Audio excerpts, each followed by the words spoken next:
За зуны сайхан өдрийн мэндийг хүргье. Энэ удаагийн YouTube бичлэгээрээ нэгэн сонирхолтой дугаарыг бэлхэн та бүхэндээ хүргэх гэж байна. Монголын нуус товчоог уншсан хүн бүхэн Тэмүүчин буюу эзэн Чингис хаан маань баг байхдаа өөрийн эцэг нэхтэй төрсөн ах болох Бэхтэрийг харваж алсан гэсэн ойлголттой байдаг. За тэгвэл энэ ойлголтын цаана ямар түүхэн үнэн нуугдаж байсан бэ гэдгийг өөрийн уншиж судалсан ном судрынхаа өрөөнд та бүхэндээ тайлбарлан нэг дугаар болгож хүргье гэж бодлоо. Энэ үйл явдлын тухай Монголын нуус товчооны 76 дугаар зүүд өгүүлэхтээ ингэж бичсэн байдаг. Нэг өдөр Тэмүүжин хасар Бэхтэр бэлгүүтээ дөрвөл хамт сууж загас гөгтөхөд нэгэн гэгэн согос загас гөхөд торжээ. За Тэмүүжин хасар хоёроос Бэхтэр бэлгүүтээ хоёр тэр загасыг булааж аав гэдэг.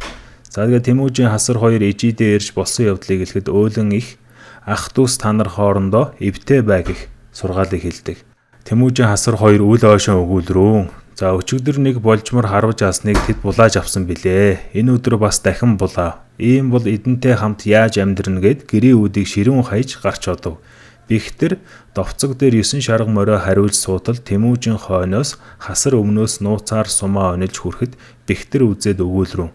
Тайчууд ах дүү нарын хөнөөлийг хүлээгээд өшөөгөө дуусхан авч чадаагүй байтал та нар намайг яаж нүдний сормоос амны бөөжс болгоно.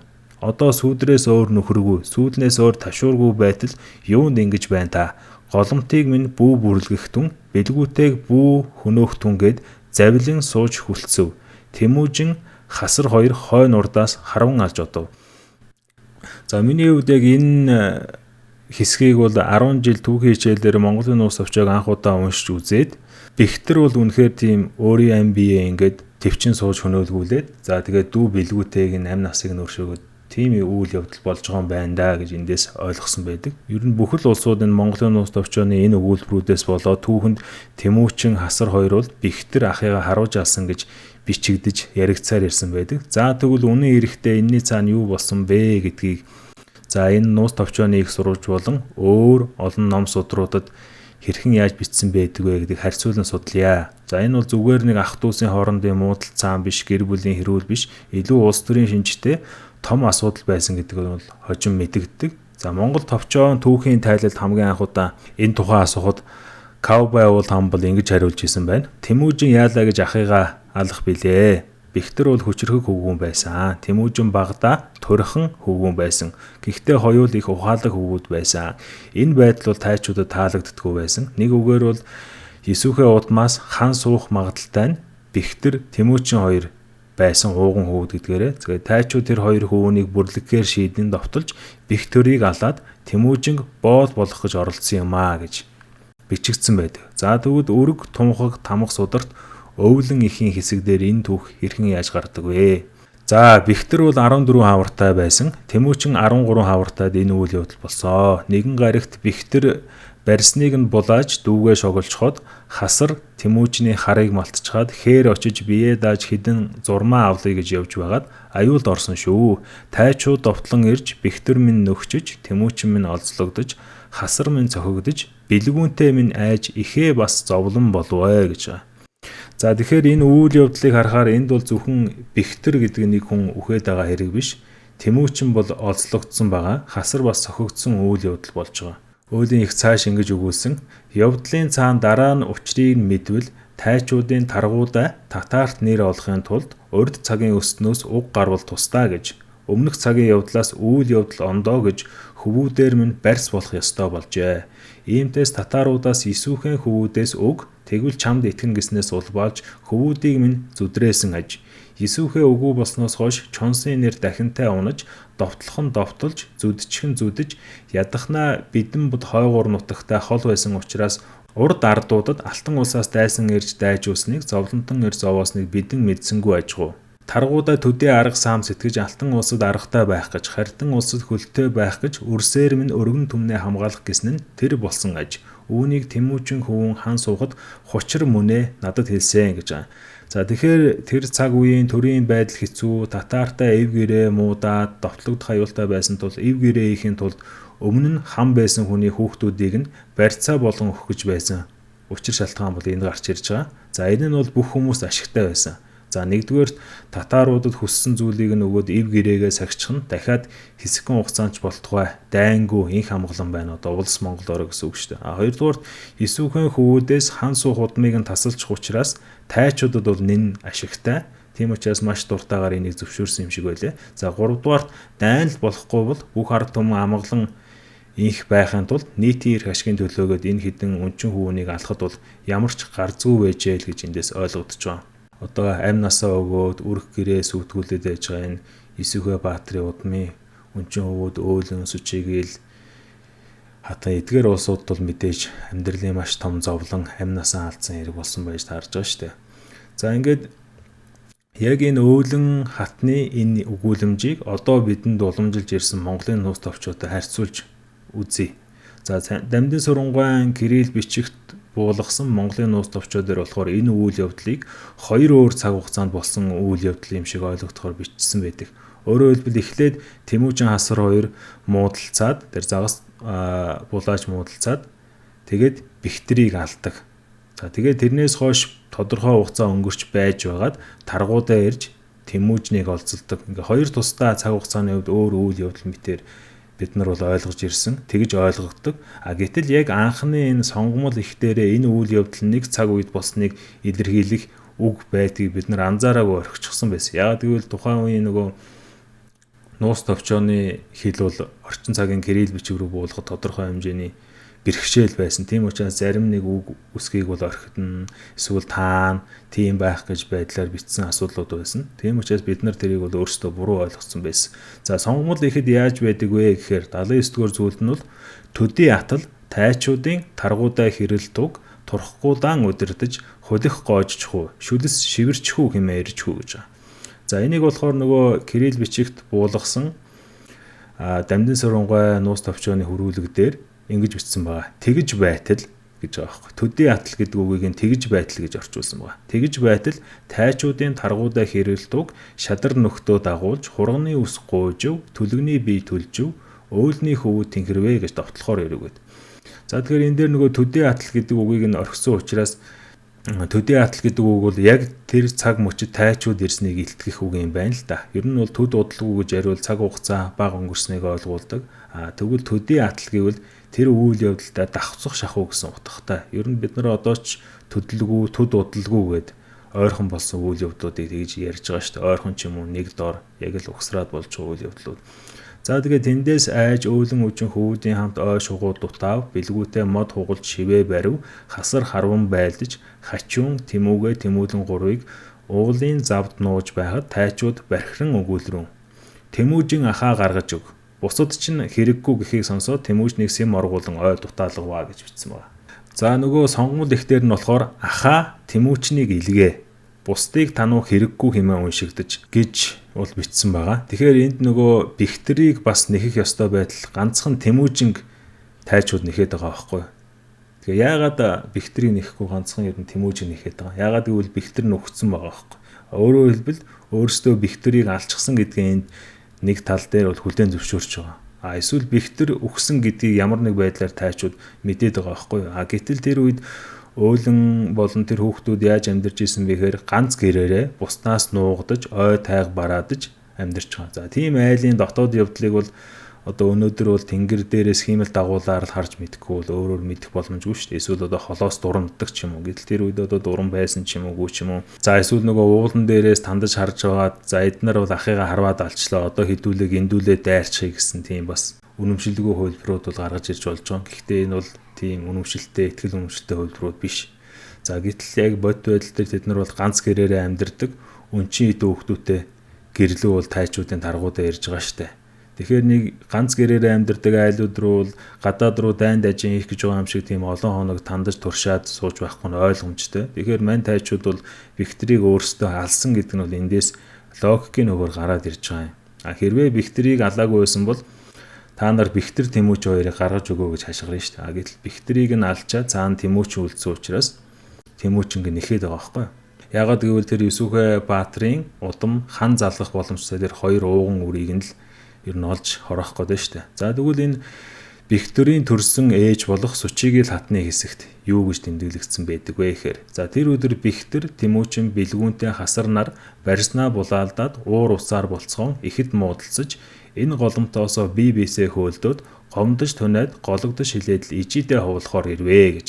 За яг бүх сурвалжуудад нэг давхцдаг нэг юм тэр нар нэг загас барьсан. Тэр загасаа булаалсан гэдэг нь бол одоо бүх сурвалжуудад яг ижилхэн байж байгаа. Тэгээ яг нарийн хөөх юм бол тэр загас нь бол ингээд бас аз бэлэгддэг тийм ховор элбэг баригдаад идэх ховор баригддаг тийм аз од бэлэгддэг тийм загас байсан юм байл л. Тэгээ тэрийг ингээд дахиад булаалгачаар чинь яа харахгүй уур нь хурж байгаа байхгүй. Тэгээ энэ дээр зөрчил маргалдаа нь бүр эцсийн туйлдаа хүрээд тэгээд нэг тийм маргаан гарч байгаа. За тэгээ Тэмүүчин хасар хоёр хушуу цорвоогоод бараан царайлаад ороод ирэхэд нь өөлөн их нь бол явдлыг таниад сүүлээ бараад сүүдрээс өөр нөхөргөө байтал яах хэмээн ингэж арсалтнан бэ. Хэдий болтол та нар хоёрын ээжийн дунд өдий төдий ив үгүй оршиж дийлэм гих мэтэр хашгирчин загинсан гэж байна. За энэ өрг тунгад хамга дээр бол энэ загинсан хэсгүүд нэлээд их байгаа.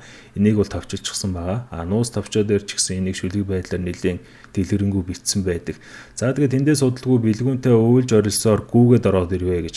Бэлгүүнтэй хизээч ганцаараа явдаггүй, ганцаараа ирдэггүй. Заавал ахаа дагаж, замыг засаж, занг нь аргадаж, ивийг сахиж, ирчийг нь хичээж явдаг атал дам биеэр хүрэл царай нь ховсон цавхайж ирэхүүд явдал учрыг сэжиглээд яаран гарч харуул нүд үзүүрийн цаанаа тоос татан морьтнууд манай хүрээг чиглэн ирж айс үг харсан даруй бид хамгаа хаяад нэлхсаа тэврээд чадлаараа ойн зүг тарж гүйцгээвэ гэж. За бөөнөрөө нуугдвал хэцүүднгээд балчруудаа аваад хадны ан цав нүх хөндийгээд л нууж болох бүхэнд хийгээд бусад томчуудыг амиа авар тал дутаацгааж аюулыг даваа. Аюул дуусгаар цуглар гэд дутаалд нь нуугдцгаасан байна. За тэгээ морины чимээ холдож аюул өгөө болоход балчир багсаа цуглуулад хідэнтэй гариг уул хадаар хоноглож байдлыг сайтар ажиж байгаад эргээд бөөрөндөө яртал бор гэрийг минь шатаасан байваа гэж. За тэгээ ганцхан гэрт амьдарч исэн тэр гэрийг нь ингээд шатаагаад хамаг юмыг ингээд байхгүй болгочихж байгаа байхгүй. Тэгээ цугалтал Бихтэр хасар Тэмүүчин бэлгүүнтэй гэдэг дөрвөн их хөвгөн байхгүй. За ингээд хөвгүүдээ алдчихлаа гэж ээжүүд бодож исэн. Тайчууд хөвгүүдийг минь аваад явснаас зайшгүй. Ямагтайч тэр гуниг гашуудал дунд үдэш нар хийвэхэд бэлгүүнтэй ирсэн гэж байгаа. За бэлгүүтэй бол ямар ч байсан амьд хүрээд ирсэн. Тэгтээ бол Бихтэр ах нөхцсөн. Тэмүүчинг олж өг бусдыг нь орхих гэж орилсоор тайчууд ирээд Тэмүүчин ахын араас явцгаасан амьд өвөөг нь мэдэхгүй байна гэд нөхцсөн Бихтэрийн дээлийг нь заасан гэж байгаа. За өөлөн бол асгартлаа уйлж яасан хэслэнтэй вэ гэж хашгирчин хөвүүнээ ирж хайж хүр биеийг нь ч болтгоо олё гэж гүүн одоход Бихтэр хөвүүнээ алдсан бие үгч дуурч чадамгүй чичрэн уйлж үлдвэ. Нэгэнтээ сэхээ ороод ядаж бэлгүүнтэй минь байгаа юм байна да. Гэхдээ л хэлэхэд хэцүү. Өөлөн бүр 2-2 нуган үрээ алдчихлаа шүү дээ. Ижил өсгсөн Тэмүүчин хасар минь бас үгүй болчихлоо. 3 нуган үрээ алдчихлаа шүү дээ. Ямар тааж цогцсыг нь ч болтгоо ирью гэж сэтгээд өөлний араас явтал таарсангүй. Ойгоор хайж явсаар байгаад хасрыг ухаангүй хэвтэж байхад нь олсон. Магнаа руугаа том мунаар цохиулаад цусан дундаа хэвтэж байв. Тархин арай гоожоогүйч толгоон томоо цоорхотой хэвтэж байв. Харин Тэмүүчнийг дуудаад хайгаад олсонгүй. Тэгээ хасрыгаа хос ургаа бэлдээд дээр нь хэвтүүлж байгаа дэвтэйхэн өргөд бэлгүүнтэй каучитэй хамтдаа явсаар мэндгийн бөөрөнд очтол баймгүй гэд. Тэнд бол хасрыг бүр яг алхахын наагур болгоцсон байгаа байхгүй. Магнаа дунд нь тэр хүүхдээ чи одоо цөмөртлөн цохноо. Тэгээ тархин арай гоожчоогүй байсан гэхээр хэцүү. Тэгээ өөрийн ухаан байхгүй хэвтэж яхад нь одоо дамнуурга бэлдээ. Тэгээд аваад ойр хавийн одоо отог айлууд руу тусламж ирэхээр явсан байгаа байхгүй. За ингээд тодорхой хугацаа өнгөрсөн. Тэмүүчнээс сураг сонсогдоогүй байсан. Тэгж явж байгаад тайчууд бол Тэмүүчнийг барьж аваад дөнгөлөөд явсан гэдэг сургийг гаргаж байгаа. За ямагтайч амьд байгаад нь сэтгэл амрах бас хэцүү, инлэх хэцүү, үхсэн тооцгоо амьд тооцгоо яхаа ч мэдэмгүй байсан гэж байгаа. Ээжүүд нь бол за тэгээ цаашид яах нь ер нь хамаагүй инлэх шаналлаа автаад хөвүүдээ харахаас л нулимс хоожоод бэрэхтэй юун тэр хаан жанжин эгэл энэ 8 настайгаа амьдрахсан гих мөргөлийг тэнгэрт үргэж байсан даа гэж. Тэгэхээр энэ тайчуудын довтолд дайрч ирдэг бол зүгээр нэг энгийн нэг явдал биш. Бүр зоригтой, алах зоригтой ирж дайрсан байгаа. Гэрийн шатаан, хүүхдүүдийн цохиж ална, олзлон гэл.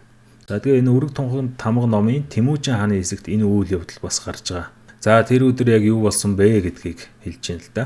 Нэгэнтээ өдөр нөгөө л булаалгадгаараа булаалгаж, хасар ууралдгаараа уурлаж, бихтэр бэлгүүнтэй хоёртой маргалдгаараа маргалдаад, эдийтэй гэр зураа дайсан болж, амьдыг алах гэж дүүгээ хөхөлдөж, элэг нэгтэй байж чадамгүй бол болио, орхи. Хэдий болтол төвчин үгэл сэтгэн, байнга дээрлэх бихтэрийг сайн айлгаж хашраахаар нумаа авч харуун гэж сүрдүүлвэ. Мөн ч харавсан гэж байгаа.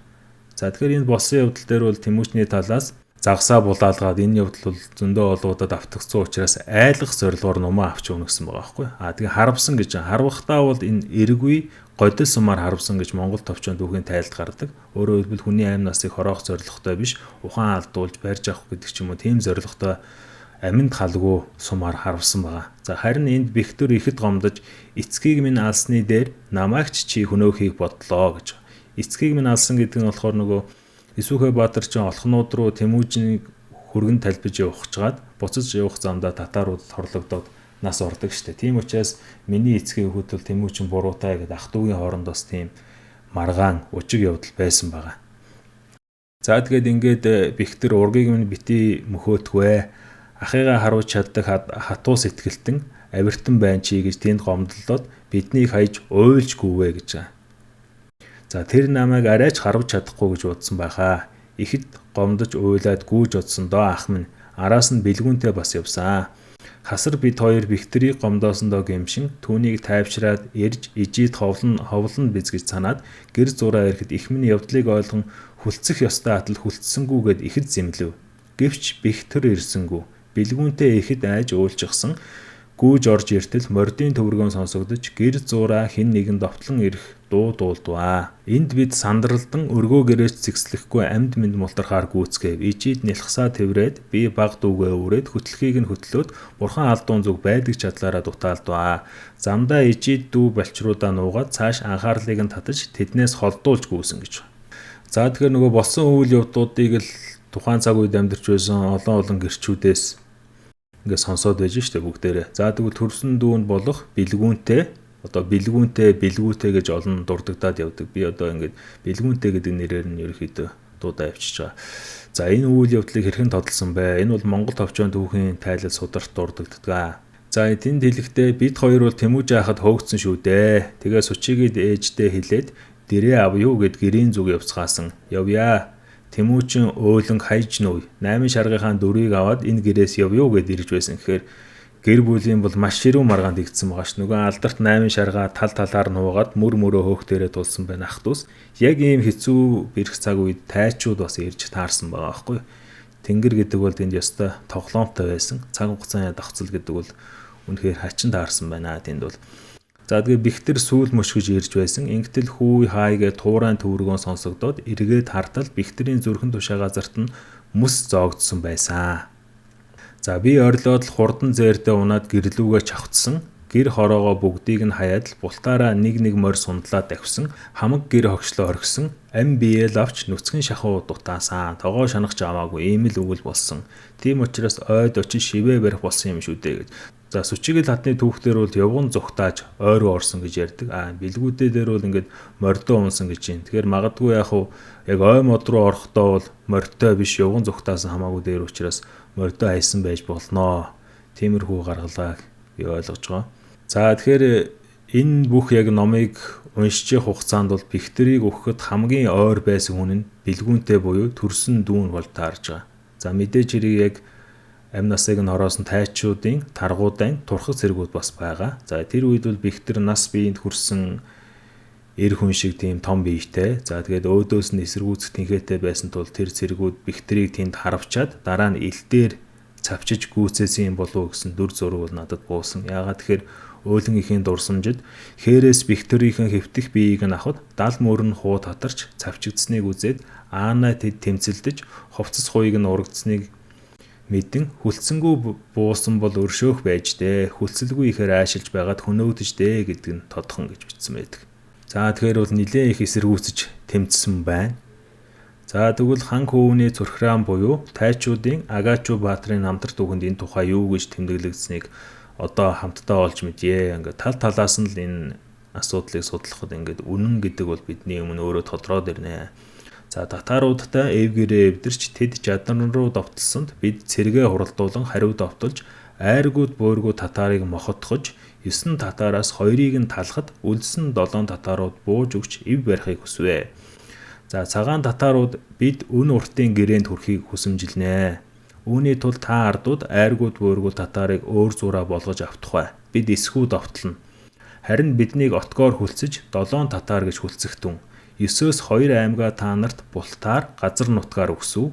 Гэхдээ энэ уртын гэрээнд хүрэхийн тулд манай татаар гарвлын анхны эвтгэгч эв баригч Хабуул хаанд бэлгэлсэн алтан эмгээр танахаас гэрхээ барих тун бид Хабуул хааны өгсөн алтан туваар мөн гэрхээ барьсуу гэсэн юм. Энд бас над гайхсан юм байдаг л да. Яагаад заавал татаарууд ингээ ялагдаад эв гэрээ барих гэдэг шүү дээ. Бидний дахиж битгий довтлооч гэх. Тэгэхэд цаанаас ингээ тийм хүсэлт шаардлага тавиад байгаа байхгүй. Тэгээд хүсэл шаардлага нь очиж тэр нэг эмийг нэхэд байгаа нь бас сонир санагдсан. За тэгээд Исүхэ Баатарын үхэл дээр ч гэсэн ер нь бол цаад учир шалтгаан нь татарын бас нэгэн отог аймагтай тайчууд хойволцсон үйл явдал гардаг шүү дээ. За энийг бол яг би өөрөө хэлээд байгаа юм биш. Харадан Баатарын намтар түүхэнд бол маш тодорхой бичигдсэн байд. Гэтэл энэ дээр дахиад Исүхэ Баатар өгсөн ч гэсэн ард талд нөгөө хан залгах хүүхдүүд нь байгаад байна. Гэтэл тэрийг ямарваа нэг байдлаар л нэг шалтгаан гаргаж л алжих гал байсан юм шиг байгаа. За тэгэхээр тэр шалтгаан нь бол энэ дээр эмэг гэдгээр гарч байгаа байхгүй. Хабуул хаан бэлгэлсэн тэр алтан эмгийг танах олж өгөө. За тэгвэл бид нар Хабуул хааны өгсөн алтан төв гэдэг нь нөгөө үс боодог алтан үсний боолт. За тэрийгээр гэрхээ барья гэхэд нь тэн таргуудаа бол заа гэсэн баг. Ягаад гэвэл тэр эмгийг өгчих юм бол эв барь дахин 10 жил байлдахгүй гэсэн гэж байгаа байхгүй. За тэгээд тэр эмгийг хайж сургалж боржигн хүрээнээс асуухад Исүхэн ууган хөвөд болох Бэхтэр Тэмүүжин хоёрт байгааг мэдвэ гэж. За тэгээд тэрийг олоод аваад ирээ гэхэд боржигнууд бол бид өөлөн хайж нөөсөн учир очих нөөргүй гэж бултсан гэж.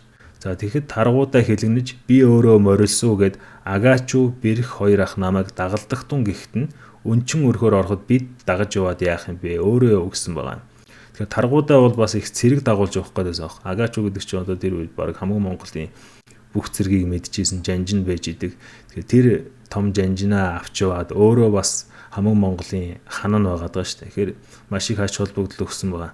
Тэгэхээр ингээд таргуудаа нөгөө өөрийн итгэлтэй 50 турхгаа дагуулж очиод Бэхтрийг алаад Тэмүүжинг олзлоод ирсэн. За энэ тухай нөгөө дээр Монголын нууц төвчөнд яаж бичигдсэнийг би уншиж өгсөн. Гэхдээ энд бол цаад нарийн учир шалтгааныг нь бол ерөөсөө бичээгүй мэдээж хэрэг Монголын нууц төвчөнд. За тэгээ Тэмүүжинг яагаад алаагүй олзлоод аваад ирсэн бэ гэхээр нөгөө эмгийн хаан байгааг нь хэлээгүй гэж байна. Бэхтрийг болохоор алангуудаа эмгийг нь чихнээс нь татаад авцсан. За тэгээ Тэмүүжинээс эмгийг нь олж аваад олдохгүй бол өөрийг нь татаар руу боолоор явуулна гэх хүрээндээ аваачиж хорсон гэж. За энэ тухай Агачуу Баатарын номонд бичгтээ таргуудаа Тэмүүжин хөвөнийг чирээд аваад ирлээ. Энд боржигнуудын царай нэн муу байсныг хэлэх хэрэгтэй. Одоо тэнд чинь Тэмүүжиний ах トゥ зөндөө улсууд байж байгаа шүү дээ. Авга ах нар нь бол тэнд бүр бултаараа байж байгаа. Исүхэ Баатарын төрсөн дүү Дардай дээрээс нь тэгээд Мингтүү ах нь гэдэг тэм зөндөө улсууд хамаатан садангууд нь байж байгаа.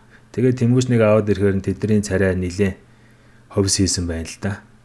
За ингээд болсон явдлыг гайхаад таргуудаагаас Агачуу асуусан байгаа. Юу болвоо гэдгсэн чинь өрх хижээ дээр нь очиод гуйгаад авъя гэтэл өнчин бор хөвүүд нь биднийг үзүүгүй юу нумаар харуулж сумаар довтлоход ам бие манаж эргүүлээд багхан бэр гаргасан чинь нэг нь өвчхээр нь нөгөөдхийг нь зөв үгийг сонсож зөвдөлтэй болог гэд аваад ирлээ. Нэг хөвүүнээ биедээ алтан эмгийг агуулж явсан тул оллоо. Нөгөө нь энэ хөвүүнд байдаг ч гэсэн алтан эмгийг олж ис чадав. Өрх гэрээ эсхүү заав. Иймд өчгийг нь авч эмгийг нь олж байж л наад хөвүүнийг чинь өрх гэр рүү нь буцаах уу даа. Эсвэл татаард өгсөн ч яах вэ нэг юм бодно гэж хэлсэн байгаа. За ийм нэг хэрэг явдал болсон.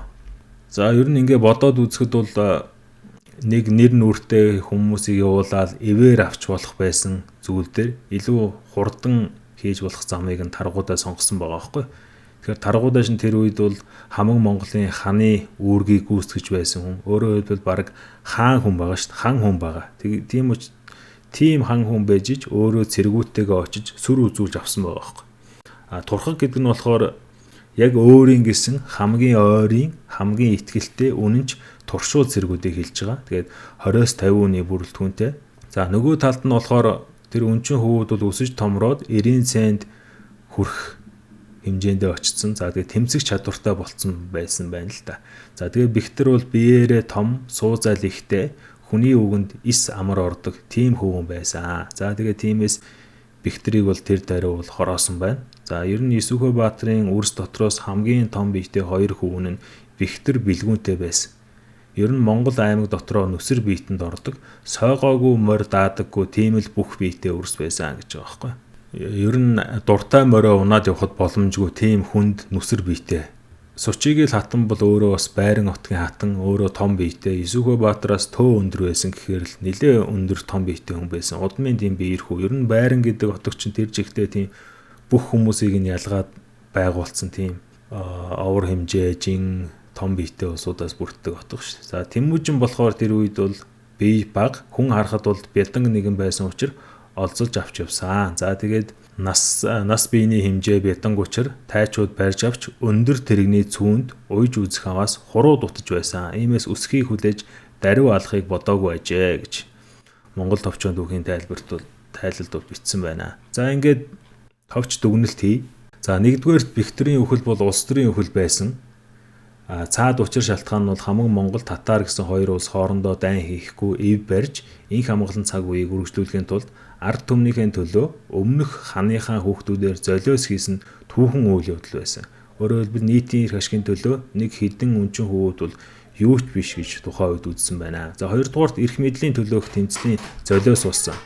Тайчуудын зүгээс Исүхэ Баатрын хөвгүүдээс дахин хаан ширээн суулгахгүй төлөө хамгийн магадaltaй нь болох ууган хөвгүүнийх нь амь насанд зориуд хүрсэн. За тэгээ удаа хөвгүүнийг нь боолоор татаарт аваачиж цаашид алтан улсад тушаахаар зэхэж байсан ч дотоод уруулгаар энэ явдал бүтлгүүдэж Тэмүүжин амь аврагдсан байдаг. За тэгээ 3 дугаар Тэмүүжин хасар нар бол Бихтэр ахыгаа алаагүй. За үүний баталгаа нь Монголын улс товчооны сонгуул ихэд байх төдий атал гэдэг үг болоо бусад үйл явдлуудаар нэг батлагдж байгаа. Нөгөө талд хэрвээ Тэмүүжин хасар нар нь эцэг нэгтэй ах болох Бихтрийг хорлсон бол өөлөн үжин зүгээр загнаад өнгөрөхгүй. За Бихтрийн төрсөн их Сучигийн хатантынд амьдарч исэн мэдээж хэрэг зүгээр суухгүй. За мөн бэлгүүнтэй төрсөн ахыг нь хорлсон Тэмүүжний чин итгэл туслагч болж чадахгүй. Ирээдүйд ер нь хамтарч үйл хийхгүй гэдэг. Гэтэл бол бэлгүүтэй бол одоо цаашид үхэн өгтлээл ер нь Тэмүүжний дэргэд байж ноён болж за тэгээд хамтран үйл зүтгэсэн байдаг.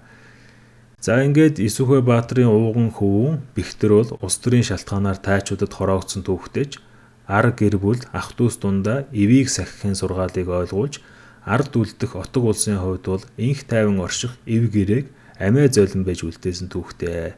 Энэ бол бидний мартаж болохгүй үргэлж санах ёстой түүхүүдийн нэг гэж би боддог.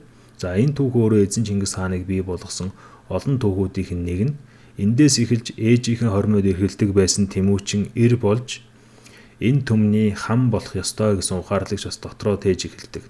За мөн гадны улсуудын бодлого дотоод улсад хэрхэн нөлөөлдөг. За мөн дотооддоо бас Монгол хотог аймагуудын эрх мэдлийн төлөөх тэмцэл ямар байсан, ноёдын самуун явдал юунд хүргэдэг зэрэг тухайн цаг үеийн гашуун үннийг ганц энэ түүхээс бид бол харах боломжтой. Тэгэхээр түүх бол сургамж, ухаарлын мэлмий гэдэг. За тэгэхээр та түүхийн иймэрхүү тайллууд сонсох дуртай сонирхолтой бол манай сувагт subscribe дарж дэмжээрэй гэж хүсэж байна. За дараагийн дугаараар дахин уулзтлаа. Түр баяртай.